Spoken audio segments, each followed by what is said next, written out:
Panahon na naman ngayon ang mangga. Pero sa kanilang lahat, ito raw ang manggang trending. Kaliwat ka ng ibinibenta online. Binubudburan o hinahaluan ng samut-saring spices para umanghang. Gaya ng ginagawa sa Thailand.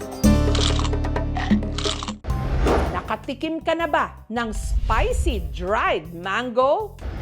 Dito sa mango capital ng Pilipinas, sa probinsya ng Guimaras, ang isa raw sa mga pinakaunang gumawa nito, si Rebecca. Yung ginawa namin, parang nag-experiment lang ng gawa-gawa ng spicy na dried mango. Nung tinikman namin, ay, ang sarap pala.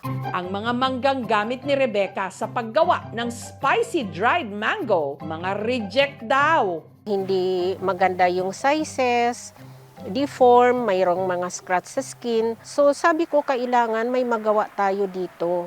Ito ang dinadala niya sa kanilang planta. Kinakalburo natin dahil nagagamit kami ng reject 48 hours bago siya ipaprocess. Sa dried mango, 20% na may asim at saka 80% ang tamis.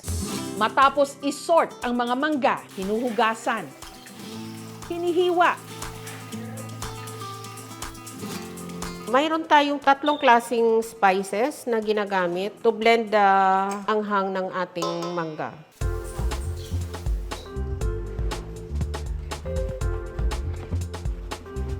Ipapasteurize natin siya to disinfect ng ating mga slices para na hindi siya mabulok kaagad. After pasteurization, siniset natin siya overnight. Ito na yung itsura niya. Dinidrain natin, ilalagay natin siya sa cheesecloth.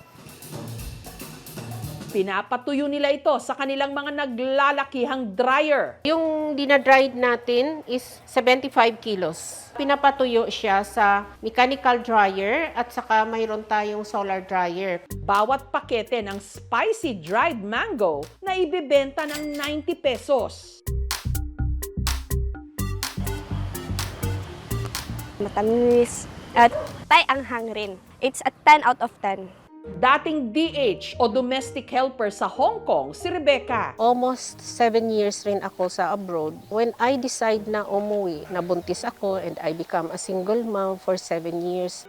Dahil inalat daw siya noon sa paghahanap ng trabaho, naglakas loob siyang magnegosyo. Since naging popular yung Guimaras sa mangga, so we tried to develop a different product lines using mangga.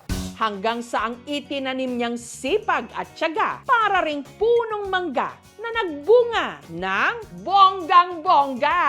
Kumita rin kami ng 150,000 mga around a month. Salamat sa mangga, nakapagpundar na siya ngayon ng sarili nilang planta at mga sasakyan na pagtapos niya rin sa kolehiyo ang kanyang mga anak. I was invited to speak with the OFW. Dinala ako ng Department of Agriculture. Kung sa abroad ka, family mo lang yung makabenepisyo ng pera. Pero kung nandito ka pala, your family, your community, at saka yung ibang tao, nakabenefit sila lahat. Ito naman ang street food na hot sa Mexico. Buo o di kaya hiniwa-hiwang mangga na binudburan din o tinimplahan ng iba't ibang pampalasa. At ang tawag nila rito, mango enchilados. Yung term na enchilado ay hango sa verb na enchilar ng wikang Kastila na ang ibig sabihin ay maglagay ng chile, red hot chili peppers. At sa mga curious malaman ang lasa ng mango enchilados, hindi nyo na kailangan pang lumipad pa Mexico. Basket number 5, mango gami enchilados. Ang tiga Quezon City kasing si Cyril, Thank you, nagbebenta sweetie, sa nito pag-like at saka online. pag-share ng, 300 grams of mango gami enchiladas for only 140 pesos. Go ahead, click the yellow basket, check out nyo na yan. Go! Ang mga ibinibentang mango enchilados ni Cyril nakalagay sa plastic na garapon kung saan din ito binubuhusan ng chili seasoning powder at chamoy sauce. At saka inaalog-alog. Pag dineliver sa customers, sila na mismo yung mag-mix.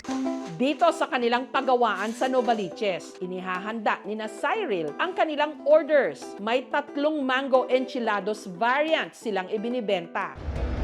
May mango cubes, mango fries na parehong gummy-based at dried mangoes. Yan ang pinakamabenta po lagi is yung mango cubes. Dahil bite size po siya. Tapos pagka kinoat kasi siya ng sauce, mas madali siyang i-shake. Ang kanila namang chili seasoning powder at chamoy sauce, imported pa raw mula Mexico. Direct na po kami doon, talagang authentic na Mexican brand yung ginagamit namin. Karamihan daw sa umu-order sa kanila, mga naglilihi. Madalas ang request sa amin, pwede po ba paka-deliver na kaagad kasi nagkikrave na sila. Nagka-complement po yung asim, tamis, tsaka anghang. Nakaka-addict po yung lasa niya. Si Cyril, hindi na lang ngayon sa online nagbebenta. Nagdi-distribute na rin sila ng mango enchilados sa iba't ibang groceries sa Luzon. Ang 25,000 pesos na inutang niya raw na puhunan, kumikita na ngayon ng 500,000 pesos kada buwan. Nabago po yung buhay namin doon. So nakakuha po kami ng 3 sasakyan last year. This year, pinaplano po namin na magkaroon po ng bahay din.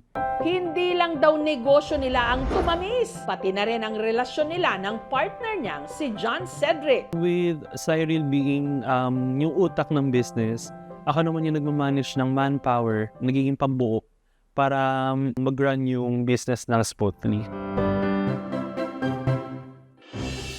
Pero syempre, iniba-iba man ang mangga, wala pa rin tatalo sa classic. Dito sa summer capital of the Philippines, Baguio City, ang nagpapainit sa mga nangangasim na turista. Ang mga ibinibenta ritong classic mangga. Pero ang dagdag na nakakapagpalaway sa mga turista, ang classic rin nilang sausawan, homemade alamang at spicy salt. Isa sa mga pinakamatagal nang nagbibenta nito sa Baguio, si Susana. 35 to 40 years. Kasi talagang mahihiyaw ka sa anghang ng spicy namin. Alas 4 pa lang ng madaling araw, sinusuyod na ni Susana ang Baguio City Public Market para mamakyaw ng mangga. Ang klaseng mangga na binibili ko ay kagaya ng Indian mango at saka apple mango. Meron ding kakaibang kinalabaw na mangga. Ito yung bagong pitas na mangga, madagta, malutong at makintab.